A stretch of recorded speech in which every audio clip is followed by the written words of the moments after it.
குடியாத்தம் முத்துமாரியம்மன் கோவிலுக்கு பூகரக ஊர்வலம் அதிவிமர்சையாக நடைபெற்றது.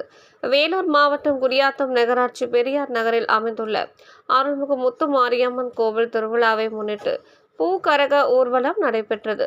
இக்கோவில் திருவிழா நடைபெற்றது. இதனைத் தொடர்ந்து கூழ் வார்த்தல், பொங்கல் வைத்தல் நடைபெற்றது. இரவு அம்மன் திருவீதி உலா நடைபெற்றது. அப்போது பெண்கள் மாவிளக்கு படையலிட்டு அம்மனை வழிபட்டனர்.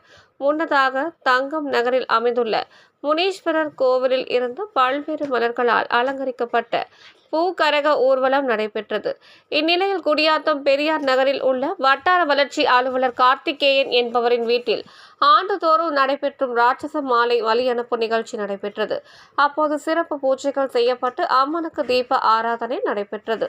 திருவிழா ஏற்பாடுகளை நிர்வாகிகள் கண்ணன், வட்டார வளர்ச்சி அலுவலர் கார்த்திகேயன், அசோகன், காந்தி, பெரியார் நகர் பொதுமக்கள், இளைஞர் அணியினர் செய்திருந்தனர்.